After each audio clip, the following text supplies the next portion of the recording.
안녕하세요. 아란이안교회 전재훈 목사입니다. 반갑습니다. 안녕하세요. 아란이안교회 전재훈 목사입니다. 우리가 신앙생활을 하다 보면 하나님의 뜻이 어디에 있는지 정확히 구별하기 어려울 때가 참 많지요. 내게 온 고난이 이게 정말 고난일까? 혹은 내게 온 축복이 이게 진짜 축복일까? 이런 느낌을 갖게 할 때가 있습니다. 그래서 고난도 두렵고 어쩔 땐 축복도 두려울 때가 있지요. 우리가 살다 보면 만나는 풍랑들에 대해서 오늘은 묵상을 해보았습니다. 그리고 그 풍랑에 관해서 말씀을 한번 준비해 보았습니다. 샬롬, 하나님의 평강이 삶에 가득하시기를 기원드립니다. 나 같은 죄인 살리신 이라는 찬양을 아시죠? 어메이징 그레이스라고 불리는 이 노래는 존 뉴턴이라는 사람이 만든 찬양이었습니다. 그는 돈을 벌기 위해 노예선을 만들어서 노예 장사를 했던 사람이지요. 그가 노예들을 태우고 바다를 건너던 중 폭풍우를 만난 적이 있었습니다. 그때 뉴턴은 하나님께 기도했었지요. 배는 무사히 미국 항구하에 도착했었지만 뉴턴은 더 이상 노예 상인으로 살아갈 수 없게 되었습니다. 이후 그는 자신의 회심을 담아 어메이징 그레이스라는 찬양을 썼고 죽는 날까지 복음을 전하는 목사가 되었습니다. 존 뉴턴이 만난 폭풍우는 그의 삶의 회방뿐이 아니라 삶의 터닝포인트가 되어주었지요. 어려움과 위기는 때로 우리의 삶을 변화시키는 기회가 되기도 합니다.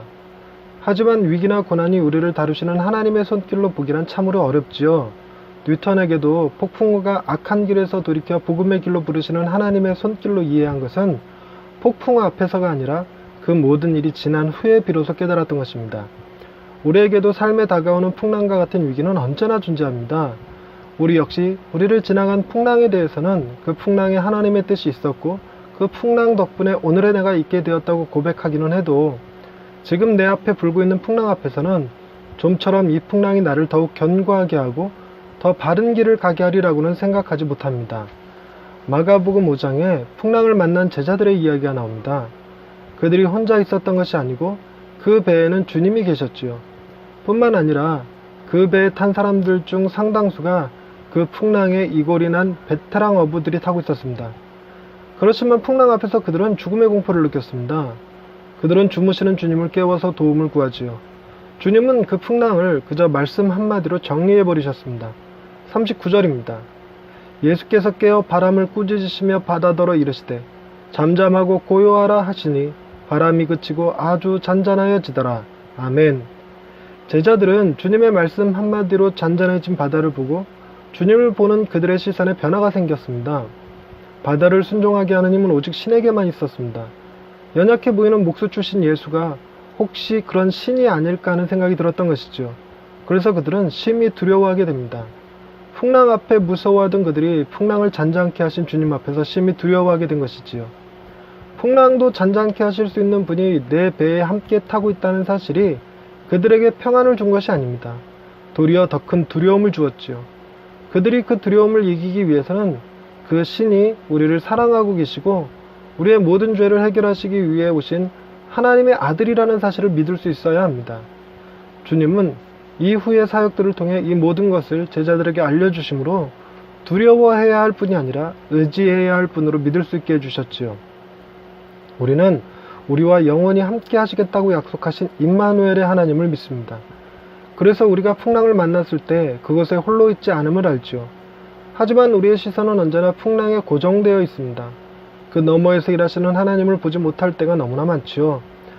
그로 인해 우리는 풍랑을 하나님의 도구로 인식하기보다 마귀의 역사로 인식하고 대적하려고만 합니다. 싸워서 이겨야 할 대상이나 예수의 이름으로 명하여 사라지게 해야 할 것처럼 여기지요. 그리고 그것을 믿음이라고 여깁니다. 성경에 나오는 풍랑들 속에서 주님 외에 그 어느 누구도 풍랑을 명하여 잠잠케 하는 일은 단 한 번도 없었습니다.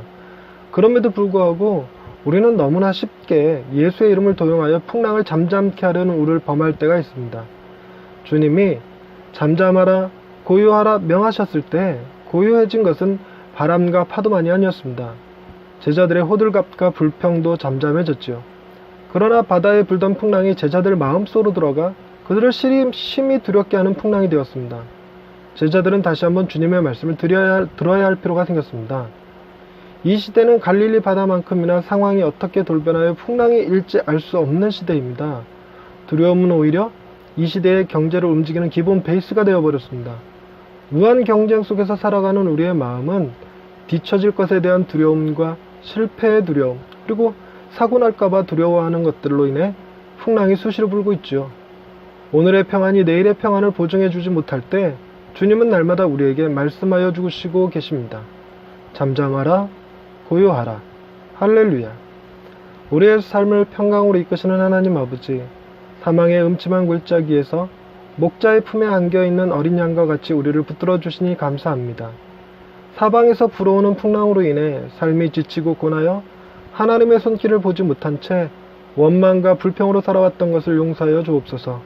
그 어떤 풍랑에서도 우리를 붙드시고 가장 선한 길로 인도하시는 주님을 믿고 우리의 삶을 돌아보며 바른 길을 찾아갈 수 있기를 원합니다. 풍랑은 불지만 그 풍랑으로 인하여 주님을 더 붙들고 살아가는 저희가 되게 해 주옵소서. 우리와 늘 동행하시는 하나님을 찬양하오며 예수님의 이름으로 기도드립니다.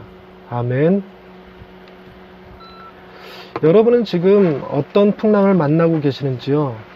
우리 앞에 불고 있는 풍랑이 때로는 우리의 삶을 엎어버릴 것 같은 큰 고난이나 위기처럼 느껴지지만 사실은 우리의 삶을 재정비하고 하나님의 일을 더 열심히 잘 감당할 수 있게 해주는 하나님의 도구가 될 수도 있다는 사실을 기억해야 할 것입니다. 그리고 무엇보다도 이 풍랑 절대로 저희 혼자 있지 않게 하나님이 우리와 동행하신다는 사실을 기억하는 것이 중요할 것 같아요. 지금도 여전히 하나님은 우리 옆에서 우리와 함께 계시고 우리를 사랑해주고 계시며 우리를 돕고 계십니다. 할렐루야. 감사합니다.